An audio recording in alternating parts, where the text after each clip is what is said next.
We joke sometimes that we're lawyer stans. Like, we are the biggest fans of lawyers that you're ever going to meet. Welcome to Spill the Ink, a podcast by Reputation Inc., where we feature experts in growth and brand visibility for law firms and architecture, engineering, and construction firms. Now, let's get started with the show. Hi, everyone. I'm Michelle Calcote King. I'm your host, and I'm also the principal and president of Reputation Inc. We're a public relations and marketing agency for B2B professional services firms, including law firms. To learn more, go to rep-inc, that's Inc with a K.com. So legal rankings have become a fixture of law firm marketing, but Lawdragon has spent 2 decades doing them differently, treating rankings as a journalism project as much as a list. Today, we're talking with the women behind the Lawdragon 500, founder Katrina Dewey and senior editor Alison Preece. They'll break down how the Lawdragon 500 actually works and help us learn how legal marketers can get their firms on the list. So welcome to the show to you both. Thank you so much, Michelle. It's great to be here. Thanks for having us. Yeah, I'm excited to talk to you guys both. So, Katrina, Lawdragon launched in 2005. You've described it as an editorial and news company that also does lists. What was the founding vision, and what did you think was missing from the legal rankings landscape at the time? Well, we started a legal media company, which is what our background was in. And as legal journalists, I had started making lists of lawyers in 1989, which at the time, I think, only the National Law Journal had a list of lawyers. Best Lawyers might have started by then, but it wasn't a thing at all. It was just kind of like, let's come up with some new interesting content for our readers of our newspaper. And so when we started Lawdragon, we wanted to create a nationwide and now global legal media company that anybody could access great information about lawyers and legal professionals from a variety of standpoints. And, to start a business and get some attention, what do? Make a list. Yep. And so that's how the Lawdragon 500 came to be. And over the years, we saw, obviously, how this rankings, I guess, of lawyers blossomed in the legal niche. And we kind of think we do them better than anybody else. So we thought we'll do more. Fantastic. That's exciting. So let's dive into the process of actually putting together the Lawdragon 500. So Alison, tell me what that process looks like and how does the editorial side shape it? Yeah. So, from that very first, leading lawyers in America, the Lawdragon 500, we now have 36 guides that we're producing this year. Wow. And some of them are practice area specific, some of them are regional, and we've been expanding every year. And so each guide is very competitive because they are pretty tight.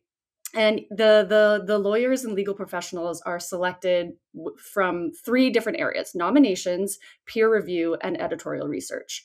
And in terms of the research, us looking into lawyers and legal professionals, it's kind of never ending. Yeah. We've got the privilege to be talking to some of the most influential legal minds on a daily basis. We're getting their thoughts on the market trends that are affecting their practice and the business of law, everything from machine learning to, the war in Iran, changes in Washington. It's incredible. And it helps us keep really up to date about the lawyers that are at the top of their games who are shaping the laws right now. And we're talking to them for profile pieces. We're helping them shape bylined opinion pieces. We're doing features on cases or trends in the market. And we're also talking to them about their peers, their co-counsel, who they think is really great, who they're surprised made a guide, who, if that happens, we're really getting that feedback just almost daily. So we have a really keen sense of who's out there on the front lines and who's kind of coming up in the ranks, masterminding the structure of the cases. We joke sometimes that we're lawyer stans. We are the biggest fans of lawyers that you're ever going to meet, Yeah, so yeah. it's really never ending. That's great. Well, so I've always loved how you approach it from a journalism perspective, because I've always thought you guys do fantastic writing. It stands out to me. So it always has. So let's talk about the submission. So because marketers and lawyers can prepare a submission, what do you actually need from that submission, and what separates a strong one from a weak one? Yeah, the best advice that I can get is to get really targeted. So if you're submitting an attorney, for example, for our IP guide, we don't really need to know about their antitrust work. Um, we don't need you also to copy and paste their firm bio onto this. We know where to get that information. That's Right. fine. You know, so we want you to, I mean, as much as possible. And because I've done some of these submissions myself, I used to work in house, and I get it. It's like you have layers of approval. You've got a lot of internal politics that you need to deal with, but we are founded by journalists. We have a journalistic perspective. So as much as you can write it like a news piece, Mm-hmm. lead with the most interesting thing. Think about headlines, think about like bullet points, like what is like fascinating about this lawyer. And you can do definitely like career highlights. But we also really focus on the last year in particular. That's always going to be really helpful. Got it. So storytelling, writing as if that it's an article, but also recent. Let's hear why make the list this year. That's great advice. So Katrina, there's a conversation in legal marketing circles where, rankings or programs are treated like this hassle. They're time consuming, process heavy, not happy, uncertain payoff. So how do you respond to that? Well, I think that there's rankings and then there's Lawdragon, right?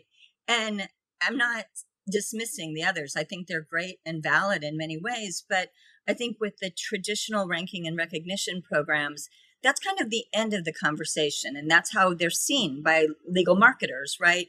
Who the firm puts tremendous resources in it.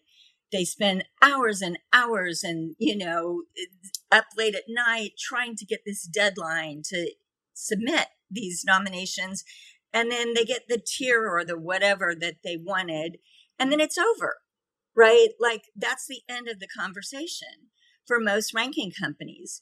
For us, it's the beginning, right? For us, it's like whoever ends up on our lists, we get to know them better because we've now spent a lot of time looking at them, what's been written about them, but we've also tracked their cases, what others have said about them. And so we then move on and write articles about many of them. But I think that it's really how you view rankings. It's like it is a piece of content that's a differentiator, right, among lawyers and other legal professionals. And as there are tens and thousands of lawyers all competing for clients, for jobs, you need to differentiate yourself in the most meaningful way possible. And rankings and quality rankings have become a way to do that. So we really understand it can be a hassle for the people who prepare them. We try to make our process super friendly. But if you keep in mind the outcome and what you're trying to achieve for your client, I think that they're a really valuable tool. Well, and tell me how you think about AI, because my understanding is that AI really relies on a lot of these rankings programs to surface recommendations. Is that what you're finding as well? So we've seen. Yeah, it's Yeah. great. Yeah, that's another reason to invest the time. Yeah, and I think, as AI becomes even more intelligent, it will discern, and I think we already see it, sifting among the more quality rankings, not just what people are feeding into it. And we hope to always be ahead in the quality space, so that continues. And AI is our friend rather than just something that levels, professionals who are not all the same. Right. Yeah. Absolutely. So, Alison, I know you get feedback from marketers that they love Lawdragon's determined practice areas. Can you tell me what that means and why it seems to have extra value? Yeah, absolutely.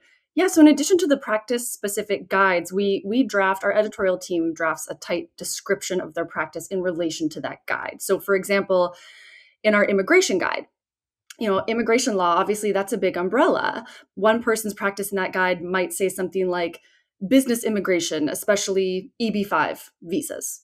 Another could say immigration litigation, including removal defense and asylum.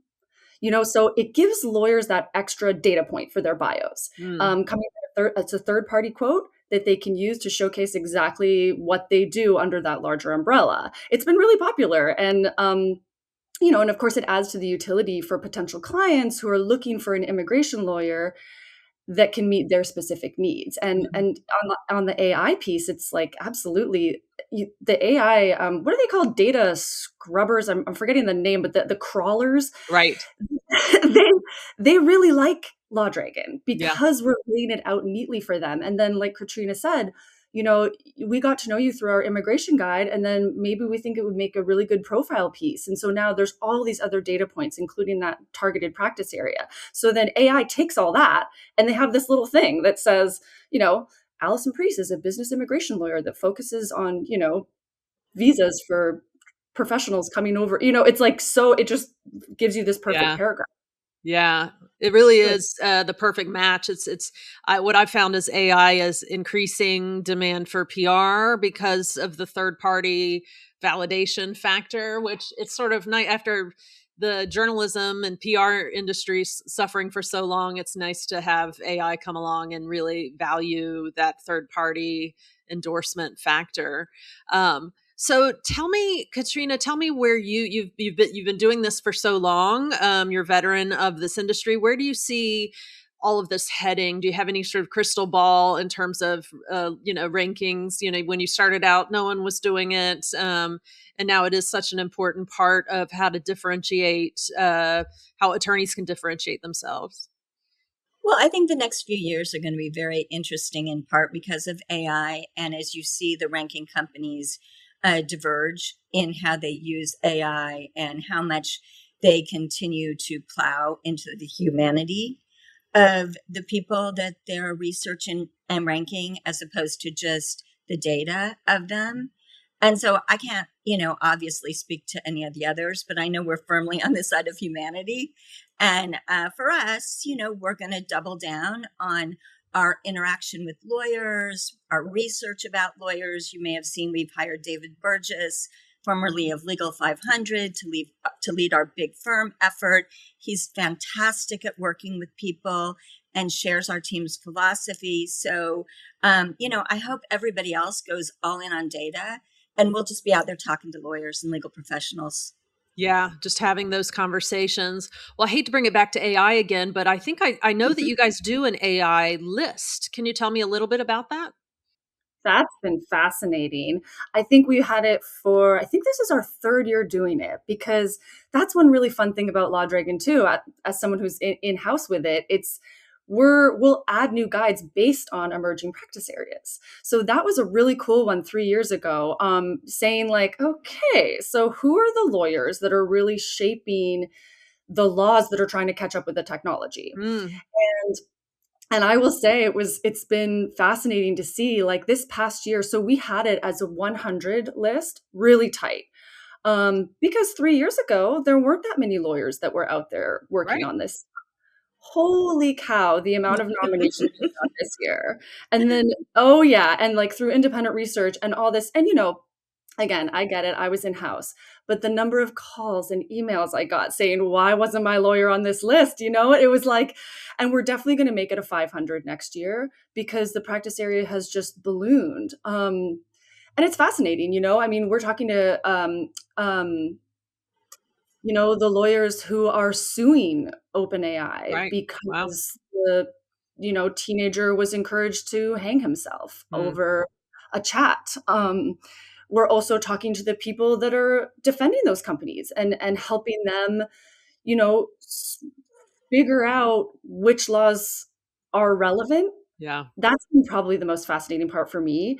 It's like some lawyers have said to me, some lawyers say, "Oh, it's really hard because there's no regulation and this is like the Wild West and, where do we go from here?" And others say, "No, this is a product liability case or this is just straight intellectual property." And it's fascinating to see, and a lot of these cases of course are just in the works right now. So the next few years is going to be really telling. It's Yeah, fascinating. absolutely. Yeah, we're living in an interesting time. So what else is new now? So you mentioned I think you said a big firm initiative. I'd love to hear about that and anything else that's new for you guys. I think among the other things, so big firms, we've always ranked and worked with big firms, but they haven't really been a mainstay of our business. One of the things you asked at the beginning, what we saw as openings in the market, we also saw an opening for plaintiff firms. We saw an opening for, ranking women Hmm. and inclusion. And so, we leaned in on that. And I think Alison and I and the whole team are very proud to have played some role in maybe some progress in the thinking of traditional rankings in that regard. And so I think, in these times, those are not necessarily what we're supposed to talk about, but we'll continue to lean in on women and inclusion. And, David with big firms, our whole team loves big firms. Alison has a big firm background. And we're just eager to work with them and to learn really what their needs are now and that intersection that you talk about of this is a hassle, this is a chambers world. Do we really need to deal with Lawdragon? Right. And we're just saying, hey, give us a chance. We're kind of interesting and we want to hear you and what you need. Yeah. Yeah, that's great. Well, as somebody who's been on your consultants list, I certainly appreciate the opportunity to be ranked, and I think it's an incredible strategy for anyone looking to establish their reputation in the market. Is there anything that I haven't asked you in term? Our audience is mainly legal marketers, so I'd love to make sure that if there's anything else you think marketers need to know as they assess the landscape and also as they submit to your list. Is there anything else I didn't ask? I would say just a bit of basic process. If you go onto the guides section of our website, you're going to see our editorial calendar, which lists all 36 guides for the year. We normally update that late fall. So you'll see next year's coming out like before Thanksgiving. Um, and you click through those. So each of those have the nomination deadline and then the publication deadline. And you click through and you'll see our selection methodology. So you can have a pretty decent roadmap, and then just reach out to us with any questions at all. If you have a sort of well, what's the difference between the cyber guide and the IP guide? And, which one was better for my lawyer? Like, we're always happy to talk about that stuff and give some more guidance if you're not able to parse it through our methodology. And then, of course, and all of our previous guides are all housed there as well. So you can click through and see the types of people that we're honoring. That I think that'll be helpful. What's the best way firms can leverage being on the list once they're there to promote it? And I know it's separate. I know it's sales and editorial are separate, but I'd love to include that if people want to further leverage that. Yeah, I think it's interesting. Different lawyers and firms are going to have really different approaches. For some plaintiff firms and some boutique firms, what they really want is the badge to put on their bio, and they want to talk about it on LinkedIn, and then they're set, and that's great. Some of the big law firms are more interested in editorial pieces. Mm-hmm. And so if you're on a guide, then you're in a really good position to be profiled by us. And profiles can be anything from sort of a career retrospective, what brought you to where you are, what you do for fun, like just really personal stuff. It can also be, sometimes they want to digest a case, say like, this is this incredible, litigation that we did last year, or it lasted 8 years and we finally wrapped it up. And here's the war stories behind it. I think just positioning yourselves after you make a guide, you can really look and say, like, what more can I dive into about this? Yeah, that's great. Well, thank you both so much. We've been talking to Katrina Dewey and Alison Preece of Lawdragon. Thanks for your time. Thank you so much, Michelle. Thank you for having us. Thanks for listening to Spill the Ink, a podcast by Reputation Inc. We'll see you again next time, and be sure to click subscribe to get future episodes.